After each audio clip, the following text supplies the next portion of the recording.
دي موجوده طبعا. انا عارف تلاقي في اولى جامعه وكاتب انج وداش واسم اولى جامعه. والله كتير دول كتير، مش ما لقيتش ناس كده جدا جدا.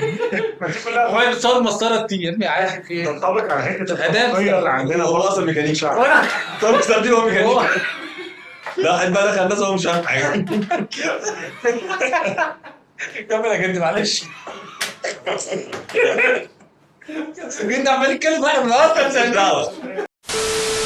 ثانوية عامة لسه خلصانة طازة والنتيجة لسه ظاهرة، وأيا كان بقى اللي عملتوه نجحتوا ما نجحتوش دي حاجة بقى بتاعتكم. بس تعالى نتكلم في القعدة بتاعت النهاردة دي على موضوع ثانوية عامة وقد إيه هي بتمثل ضغط ممكن ساعات كتيرة جدا ما يبقاش ليه أي تلاتة لازمة. أنا أحمد البكل ومعايا حازم وجندي وحس، وهنتكلم النهاردة على كل اللي حصل في ثانوية عامة كده معانا وقد إيه شايفين الموضوع يعني مأفور شوية يعني. تعرف بس حد في ثانوية عامة السنة دي كده ولسه شايف نتيجته النهارده، يعني طبعا النهارده يعني الحلقة هتنزل الجمعة بس هي النتيجة اللي احنا بنصورها النهارده يعني.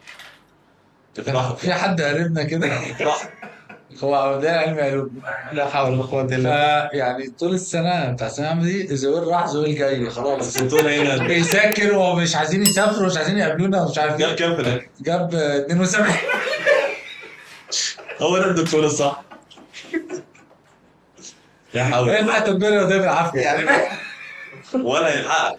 غالبا هو تربيه رياضيه مع احترامي الشديد لتربيه رياضيه، بس يعني طب وده هيعمل ايه ده ان شاء الله؟ هو ده منطقي اصلا؟ يعني هي الفكرة اصلا رقم منطقي؟ ولا ثانويه عامه؟ يعني سيبك من الرقم، بس هل منطقي ان شخص يبقى حياته كلها بتتحدد برقم او بيوم او بامتحان؟ لا طبعا، ما عشان كده كنت عايز اساله هو هيعمل ايه؟ هو نفسه يعني غالبا هم اهله هيدخلوه جامعه خاصه يعني اعتقد، مش عارف هيعمل ايه، بس اعتقد هم هيشوفوا له جامعه خاصه يخش يدخلها يعني او حاجه. حتة بقى تلمه بقى. ويا اما بقى هيلحق كليه اللي تجيبها مجموعه، ما اعرفش يعني كليه ايه. بس هي الفكره اصلا يعني هي الثانويه العامه مش مقياس للنجاح مش اخر الدنيا يعني. ومش مقياس خالص، صح. لطريقك قدام هيبقى عامل ازاي بالظبط يعني. بالظبط. يعني صح. لو جيت مثلا النهارده او رجعنا 20 سنه مثلا، شفنا اوائل الثانويه العامه مثلا من 20 سنه اللي هو كانوا اوائل الجمهوريه، النهارده بقت لهم غالبا بقوا اشخاص عاديين يعني بالظبط. يعني مش نجاح ساحق عملوه في حياتهم، ما عملوش مثلا فلوس فظيعه، ما وصلوش لبوزيشنز جامده. والناس اللي والناس اللي كبرت بقت ناس كبيره مش شرط مش شرط أصلاً إن يكون هم عملوا كانوا حاجة. عاملين مش شرط. حاجة. عشان في فرق بين اللي هو النجاح اللي انت بتنجحه دراسيا سواء بقى كان ثانويه عامه او الاكاديمي، او النجاح بقى الطبيعي بقى بتاع وبعدين الشخص. عمرك ما شفت حد كده قال لك انا جبت في ثانويه عامه 99 وحسيت ان هو شخص عادي يعني في الحياه. ما وصلش لحاجة. وشوفش ضغط، شفت ضغط شخص زي قريبي ده ممكن يبقى حاجه جامده وهو جايب حاجه عادي مالهاش. والله بجد. ايوه لسه كانوا حاطين، لسه شايف صوره كده حاطين نتائج الممثلين والمغنيين في ثانويه حاجه عامه. ضحك بقى. حاجه فاهم 50% و52%. حاجه في الاخر يعني شئنا او ابينا هم دول الناس من الناس الناجحين اللي في البلد في يعني. مجالهم. بس في ليه؟ مجالهم. ما هو النجاح برضه لو انت هتقيسه فلوس فهو ده من الناس الناجحه. يعني لو يعني في الاخر هو دول يعني. الناس اللي معاهم فلوس، فانت بتتكلم ان هم ثانويه عامه ما اثرتش في تاريخهم باي حاجه خالص. عشان كده انا واحد شايف ان الثانويه عامه عمرها ما كانت هي دي المؤشر الحقيقي للنجاح او للفشل. انت ممكن تجيب درجه حلوه قوي في ثانويه عامه بس بعد كده تخش جامعه تبقلش، وممكن تجيب درجه زي الزفت في ثانويه عامه بس تخش جامعه تنجح وتخش حاجه انت بتحبها فتلاقي نفسك بعد كده. وحتى في الجامعه يعني انا برضه شايف حتى بغض النظر الجامعه توبيك مختلف، بس حتى الجامعه نفسها انت ممكن تنجح في الجامعه وما تعرفش تنجح في حياتك، وممكن حياتك في الجامعه تبقى مش احسن حاجه والحياه الحقيقيه تبقى بتضرب جامد يعني. عشان كده الحياه الاكاديميه عامه سواء صح. ثانويه عامه او جامعه مختلفه تماما عن حياتك في الشغل. صح. انت حياتك في الشغل دي حاجه ثانيه خالص، ودرجتك بقى في ثانويه عامه او ايا كان درجتك في الجامعه عامله ازاي عمرها ما هتاثر. بس احنا دايما عندنا الفكره او البرسبكتيف بتاع انا جبت مجموع عالي بقى فانا هخش كليه القمه هندسه ده حوار تاني كليه القمه ده. مش عارف ايه. الموضوع عنصري برضه خلي بالك. الموضوع بحس فيه عنصري. عنصري طبعا. لا فيها طبق يعني فيها كليات. ليه دول كليات القمه والباقي اللي دخل دول ايه طيب يعني. ما كليات كليات القاعه كل يعني بيسموهم كليات بني ادمين القاعه. عادي بيتعلموا والله ده اكتر ناس بتتبهدل في كلية القمة. والله. لا وليه الطب والهندسه والسياسه والاقتصاد والكلام كليه الناس دايما وصيدله وصيدله طبعا. انما بيعتبروهم كليات القمه في المجموع، ولا القمه في الحياه الاجتماعيه، ولا القمه في تحديد المستقبل، القمه في ايه؟ هو المفروض ان الكليه دي عشان تاخد مجموع عالي عشان هي محتاجين منها ناس قليله. طبعا مع وجود الكليات الخاصه كل ده اتضرب في الزباله يعني. بس هي الفكره كلها ان عشان هم المفروض ان محتاجين منهم ناس قليله، ان مفيش احتياج كبير ليهم. يعني مش مفروض يبقى فيه كميه المهندسين اللي احنا شايفينها، مش المفروض يبقى فيه كميه الدكاتره اللي احنا شايفينها، المفروض يبقى دايما العدد، عشان هو اعتقد على حسب التنسيق وكده بيتحدد بس هو محتاج قد ايه. بس انا مختلف معاك في النقطه زي دي. انت محتاج دكاتره كتير، انت محتاج مهندسين كتير، ده لازم موجودين. هو على حسب السوق، هو التنسيق ده بيتحدد ليه؟ اشمعنى؟ طب ليه هندسه ليه مش اي حد يخش هندسه؟ ما هم بيحطوا مثلا التنسيق، التنسيق ده بيزد على احتياج السوق. لا على حسب الرقم.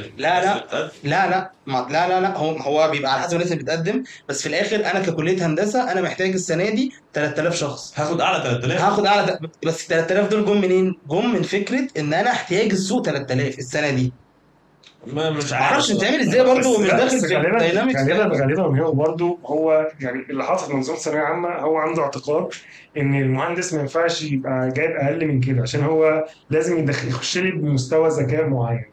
دي هو المشكله ان دي مش ملوش علاقه بالذكاء. هل الثانويه العامه ليها علاقه اصلا بالذكاء؟ هو اللي بيحط المنظومه معتقد كده، هي مالهاش علاقه بكده. وفي الاخر انا ممكن اقعد امسك الكتاب في الرقم، وفي الاخر اجيب، ما بقولش دي حاجه سهله طبعا، دي حاجه صعبه جدا. والناس اصلا بتجيب ما شاء الله ارقام عاليه، دي ناس اكيد طبعا تعبوا وذاكروا. بس مش معنى كده ان هم اذكى من الناس اللي بتجيب درجات قليله. ممكن يكون ده مثلا ملوش طبعا شويه ان هو مش معنى ان هم هينجحوا في حياتهم العمليه قدام خالص. هو واحد، اصل هو برضه خلي بالك واحد، هو انا بحس دايما سواء كان ثانويه عامه او جامعه انت بتعرف السيستم بتاع الموضوع.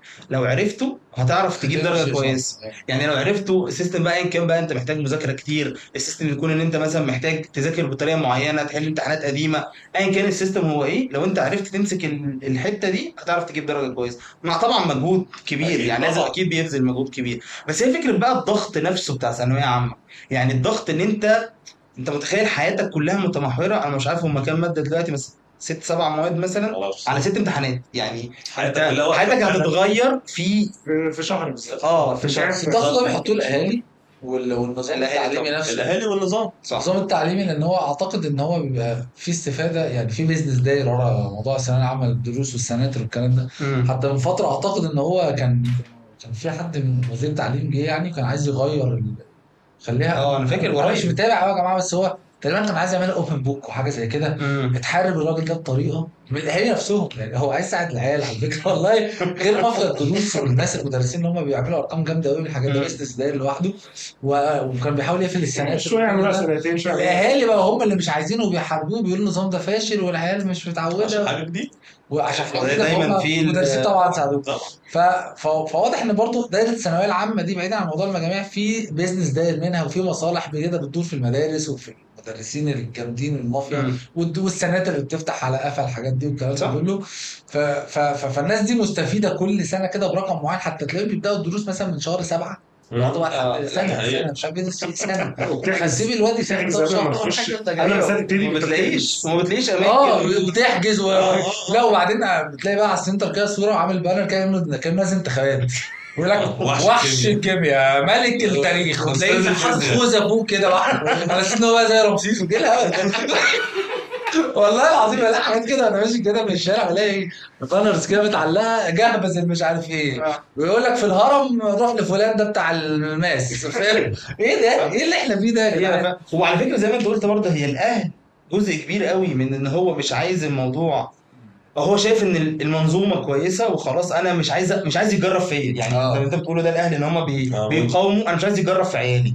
يعني انا مش عايز انت تبدا بقى تجرب. انا خلاص عرفنا النظام والناس ماشيه عليه والمدرسين موجودين وهنوديهم والكلام ده. فانا مش عايز بقى تغير النظام عليا. لا يا عم، لما انا اخلص سيبني امشي فيه واجربه والناس عارفه وخلاص والدنيا تعدي. طب هسألك حاجه معلش، انا اسف، حد اهله مثلا عشان ايام كنا في ثانويه عامه ضغط عليه مثلا انت ذاكر عشان تخش كده ما دخلتش كده؟ انا انت شايل قوي ايه يا عم اللي حصل؟ انا تعبان من ساعتها. ممكن تشوف الفيديو ده؟ ربنا يستر عليك. بص انا كنت باختصار شديد، يعني كنت ابويا، يعني مش ابويا دخلني، يعني دخلت علم رياضه عش يعني، بس على اساس ان ابويا كان شايفني مهندس، بجد ما اعرفش ايه كانت نظرته في الموضوع ده، كان عايز نطلع مهندس كده زي اي اب الدنيا عايزين نطلع مهندس، يعني معظم الاباء المصريين ابوهم عايزين عيالهم يطلع صح مهندسين. وبعدين انا جبت مجموعه كده لا داعي لذكر اسمه تانية ثانوي. اقل من قريبك ولا؟ لا ده انا استنى بحكي لك الضحك في ثالثه. احنا كان على ايامي بس انا عامل سنتين النهارده. ف... فانا بقى في ثالثه كنت فاشل قوي بقى، مش فاهم اي حاجه في الفيزياء والكيمياء دي بجد، بالنسبه لي لوغاريتمات والتيار الكهربي ماشي جوه السلك ده، وانا بجد مخي مش قادر يترجم يعني ايه يعني ايه طيب؟ يعني ايه السلك ده في حاجه ماشيه اصلا. اصلا الحاجات الفيزيائيه دي مش بتخش دماغي، اقسم بالله مخي مش بيترجمها. جمعها ولا المعادلات الكيميائيه دي عمري فهمتها. بس مش عيب فيك. لا خالص يعني حسسني بكده ساعتها، بس انا او هو ايه كان واخدها ان انا عايز اتدلع واستسهل، بس انا مش كده، مش فاهم، مش هقول له ايه تاني، مش فاهم. بس بعد كده ففي ثالثه حولت ادبي، ده كان ساعتها نظام برضه انت ممكن تحول ادبي في ثالثه بقى، وحصل ثوره عالمه بقى ما كانش عارف. هو دلوقتي كام سنه اصلا ثانوي؟ سنه سنه واحده. سنه رجعوهم، هو بيقعدوا بقى يجربوا سنه سنتين ده، ولا عارف مش عارف تعمل ايه، فرجعوها كده يعني. كام؟ فحولت في ثالثه ادبي بقى، كانت صدمه بجد. ابويا قعد مثلا طول ما يكلمنيش ومش يا فاشل وبقعد يا فاشل طول رايح الادب هو الادب كان حاجه عادي، هي ادب انا بنحول ادب وقعد نضحك سوا على القهوه بجد والله، يضحكوا كلهم، ايه المضحك بجد. هو كلهم بقى بقى ايه كانوا مكملين يعني. ابنك ادبي حاجه بقى انت ابوك العار يعني. بيتعاد بيها والله، لحد بقى قلت له انا عايز ابقى اعلام. هو ما كانش ايه يا ابني اللي انت فيه اعلام، كان فاكرني عايز اخش بقى عشان في بنات حلوه في الكليه دي والله. ده كان اهم سبب. ده الارض اللي بالنسبه بس ودخلت اعلام، يعني الدنيا مشيت معايا بعد كده الحمد لله، وجبت مجموعه، يعني جبت من سنتين 90%. ابويا ما كانش مصدق والله العظيم. كانت في واحده جارتي في الشقه اللي جنبنا، هو كان حاسك غريب قال كانت علمي علوم، اوكي جابت 98 ونص، كانت علمي علوم جابت 98، بيعيطوا بينهاروا عشان مش هتلحق صيدله، وايه اللي انت عملتيه ده؟ والله وانا 90% ابويا بيوزع جنس في الشارع، وانا اصحابي يعني نازلين يحتفلوا معايا مبروك، ما حدش مصدق ان انا جبت 90 دي والله. هو ده بسبب الضغط الاهالي برضه، يعني جايبه 98 وانا زعلانين وهي زعلانه والله حصل. بس برضه جايب 90 ومبسوط. بس انا اقول لك حاجه برضه، هي خلي بالك الضغط هو ليه علاقه اكتر بان انت الدرجه اللي انت جبتها دي هي هتحدد انت رايح فين. يعني لو انا حلمي، انا واحد سيبك بقى من اهلي وسيبك من اي حد، لو انا واحد حلمي ان انا اخش طب، انا نفسي اطلع دكتور، وجبت اقل من الطب دي بنص درجه، فدخلت حاجه غير الطب، دخلت كليه علوم مثلا، فانا يعني انا اللي منبنيه طول حياتي على ان فكره ان انا اطلع دكتور اتغير فجاه، انت بقيت احلامك كلها اتهدت، وده مش صح عامه. يعني مش صح ان انت ان الحلم اللي انت نفسك تعمله يضيع على نص درجه او درجه او ايا كان الرقم يعني. طب معلش انا اسالك على حاجه، هل دلوقتي انت يا عيل يا صغير اللي عندك 16 سنه او لسه ما شفتش الدنيا كلها، مش عارف ثانويه عامه عندهم كام سنه دلوقتي؟ هل 16 تقريبا صح؟ هل انت مدرك الحياه كلها انت عايز تبقى فين؟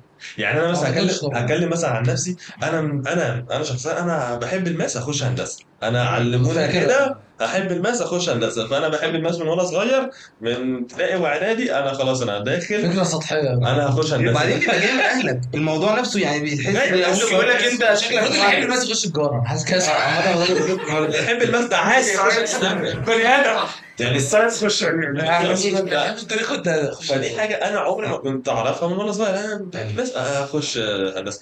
طيب هل ده اللي انا عايزه لما اكبر؟ هل انا لما هكبر وهشتغل هستخدم الماس اللي انا استخدمته ده في حاجه؟ لا طبعا، ما هي ملهاش علاقه. فدايما بحس ان انت وانت صغير انت مش عارف انت ايه الصح وايه الغلط. صح. لا وحاجه ثانيه كمان، يعني انا كان دايما عندي مشكله كبيره قوي مع ابويا في حته ان الدراسه انت لازم تجيب درجه كويسه، لازم تبقى الاول، لازم تبقى احسن واحد. دايما كان انا وجهه خلافي معاه ان انا ممكن ابقى احسن من الناس اللي بتجيب الدرجه العاليه دي بس في حاجه تانية. يعني هو بيجيب درجه عاليه، هو عايز يجيب درجه عاليه وبيجيبها وربنا يوفقه. انا مثلا عارف اعمل صحاب اكتر، عارف اعمل حاجه معينه اكتر، ايا كان بقى ساعتها كان ايه دماغي. فهي مش الدرجات او المجموع او التقدير او ايا كان هو ايه هو اللي بيحددك كشخص. يعني انت كشخص، انت واحد جاب 98 مش زي يعني مش اعلى من واحد جاب احسن من حاجه، احسن منه دراسيا، بس هو احسن في حاجه صح بالظبط. لا بس هقول لك حاجه، يعني انت ممكن لما عيالك يكبروا ممكن تعمل نفس اللي الدفعه عملوا معاك، انك عايز دايما تحس ان عيالك احسن احسن في كل حاجه. ما هو احسن في كل حاجه، بس انت لا، انا نفسي ان هم يبقوا درجاتهم اعلى، بس لازم تبقى فاهم. انا اسف مش ما تحطش عليه بريشر، ما تعيشوش في بريشر ان انت لازم تجيب احسن حاجه في كل حاجه، ما تدخلوش في موجه اكتئاب. يعني انا مثلا ابويا كان مقتنع انا بذكائي ده هخش بقى جامعه كامبريدج، هاخد منحه بره، طب على ايه؟ بجد واهلنا شايفين يعني انت ليه حاجه حاجه كبيره الحته دي؟ والاكسبكتيشنز، يعني والله. احنا مش قد، يعني بنبقى لا انا مش كده، انت انا عارف وعايش في احسن صوره. انا مش ما الدرجات. تحطش على العيال بس لازم تبقى، لا وبرضه لازم تبقى عارف انت كأب ان انت الشخص عمره ما هينجح في كل حاجه، اللي هينجح في حاجه هيجي على حساب حاجه تانية. بالظبط. فانت بقى بتوازنها، انا مثلا عايز ابني يبقى عامل ازاي او عايز بنتي تبقى عامله ازاي، هل انا محتاج الدرجه دي العاليه دي، انا شايف ان ده اللي انا عايزه عموما يعني. وبرضه مش معتمد عليك انت كأب او كأم بس، هو معتمد برضه على الشخص نفسه. هل انا شايف ان هو يعني لما كبته وقعده في البيت يذاكر 24 ساعه، هل هو يطلع كشخص كويس؟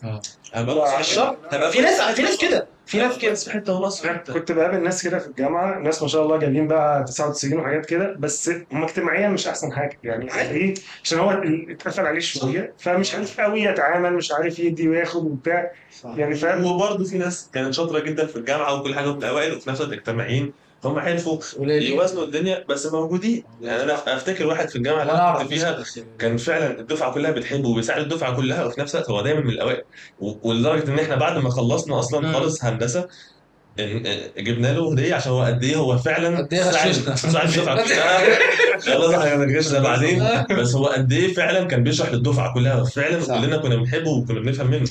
فدي موجوده ودي موجوده. هي الفكره ان الاهل ما يحطوش بريشر عليك ان هو يوجهك لحاجه معينه بس وخلاص. هي الاهالي يا جماعه معذوره شويه طبعا، بالذات الاهالي اللي هي مستواهم المادي ما يسمحلهمش ان هم يدخلوا اولادهم اصلا كليات خاصه. كليات خاصه. بامانهم بقى في حياتهم ان ابنه ده يشوفوا حاجه كبيره، فاهم وخلاص اصل بقى. هو ابنك ده لو ما جابش فوق ال 94 فهو بنسبه كبيره قوي خلاص خرج بره عنه كليات القمه كلها، دخل بقى ابتدى يخش في هو تجاره طبعا كويسه، بس في ناس بالنسبه لها تجاره دي مش كليات. هي على فكره هي تجاره زي كويسه، الناس بس هي عادي. تجاره مشكلتها العدد. يعني هي تجاره في ناس كتيره جدا بيخشوا تجاره وبيزنس وبيبقوا احسن من مهندسين كتير، أكيد. بس هي الفكره بقى ان عشان العدد كبير فانت شايف ان هو زيه زي بقيه الناس. هو عدد مهندسين كتير. ما هو دلوقتي احنا طبعا بس مهندسين. عندنا عقليه صح، شويه صح. محاسب مهندس دكتور، احنا بس في ناس بتاخدها خلي بالك وجهه اجتماعيه يا ابني في طب. طبعا دي موجوده طبعا. انا عارف تلاقي في اولى جامعه وكاتب انج وداش واسود اصحابي اولى جامعه والله كتير، دول كتير، مش ما لقيتش ناس كده جدا جدا. ما دي كلها هو بتصور مسطره كتير يا ابني، عارف ايه تنطبق على حته آداب. الخصوصيه اللي عندنا هو برضه. اصلا ميكانيكي. شعب. طب استخدمه هو ميكانيكي. لا واحد بقى دخل هندسه وهو مش فاهم حاجه. كمل يا جدي معلش. جدي عمال يتكلم واحد من اصلا دعوه واحد بقى بتوع ثانويه اللي بيقعدوا اخر صف ورا، فاهم؟ ايوه. صحيح احنا كنا نسينا النهارده نجيب لك اللينك بتاعنا، كان في طلب جماهيري كده من الحلقه اللي فاتت نسيناه. المانجا مانجا. معلش يعني المره الجايه معلش يا جدي الحلقه الجايه هنجيب لك. بس انا ممكن اظبطه في الليله، احط له طبعا موديل يعني. يعني والله بقول يعني يبقى لازم تسرق. هو جدي قال لي معذوره ده عنده حق فيها، يعني انت برضو انت اب بصراحه، وانا بقى يعني كنت بعض لما كبرت بعذر ابويا برضو، ان انت شايف ان ابوك شايف ان هو اقدر منك في تفكير مستقبلك، انت بالنسبه له عيل وهوائي ومش وانت فاهم، للاسف هتشوف كده لما تكبر. وانت هتشوف كده لما تكبر. بس اعتقد دلوقتي طبعا مش كل الناس عندها مع ان رفاهيه. مع ان الجيل الجديد وضع ان هو تمام. حتى اعتقد ان النظام اللي بتتمشى مع انه مبالغ في ارقامه في التعليم في مصر، بس هو هيطلع عيال بتفهم شويه. طبعا مش كل الناس عندها رفاهيه ان هم يدخلوا عيالهم المدارس دي، بس اللي هيعرفوا يخشوها متهيألي يعني هيتجنبوا نقطه ثانويه عامه، بس وهيطلعوا عارفين عايزين ايه وخلي بالك شويه. برضه الاستريس بتاع مش عارف والله حاسس كده يعني النظام هيبقى احسن. الاستريس بتاع ثانويه عامه ده ان هو بيتحدد على امتحان او على شهر عموما. يعني ده ما كانش موجود في الانظمه مثلا الثانيه. يعني مثلا كنت انا اي جي والناس اصحابي كلهم ثانويه عامه، ففكره الثانويه عامه دي ان هو دايما بيبقى مش عاملين القص انا مش شايفهم بس بقطعهم والله اجيب فكره فعلا ان الاستريس ان هو مستقبله بيتحدد على ده. لكن انا مثلا كان عندي ميزه، يعني ممكن يبقى هو ماديا ممكن تدفع فلوس، بس انت عندك ميزه فكره ان انت لو جبت درجه مش عاجباك انت ممكن تعيد الماده تاني. فدي برضو تخليك انت من جواك حاسس في فرصه انت تانية. رايح الامتحان انت اهدى. انت لو كنت لسانتك كان ممكن يطلعك بره. ماشي، بس يعني عموما هي الاوبشن موجود، انا ما استغلتوش، دي حاجه تانية. لا بس كويس، انا ما استخدمتش عشان كنت هتبقى باي باي كنت يعني. ارجع تاني مفيش بس. كلام.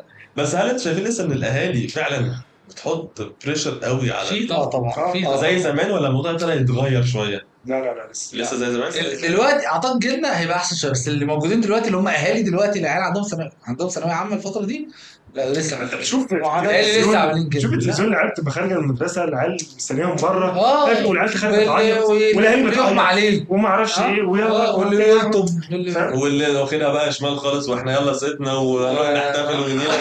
في كده وفي كده. بس على فكره هو الموضوع مش ثانويه عامه بس، هو دايما الاهالي بتضخم اي حاجه، يعني دايما حتى مثلا لو حد مثلا ابنه او بنته بيلعبوا رياضه معينه وعنده مسابقه، هو شايف ان المسابقه دي هو لو ما طلعش حاجه فيها كويسه، او لو هو معتمد على ده وهو شايفه مثلا رياضي معين، فلو هو ما طلعش حاجه كويسه يبقى انا كده الدنيا باظت. لا، هي دايما في سكند شانسز عموما في الحياه. الاهالي اصلا عملوا ضغط على عيالك ده من ساعه ما صغيرين كان هو عايزه يتكلم، عايزه يمشي، لازم تمشي دلوقتي. عايزه يبقى بياخد ميداليات في اللعبه اللي بيلعبها، عايزه ودايما وانت مش لازم في اي حاجه في اصلا. مقارنه، دايما في مقارنه. دايما في الكبير ماشي بدري، مش عارف انت كان لازم مش عارف ايه، مش عارف ابن خالتك ما اعرفش. انت عايز بنتك تبقى رقم واحد في الباليه؟ هي عايز بنت ده.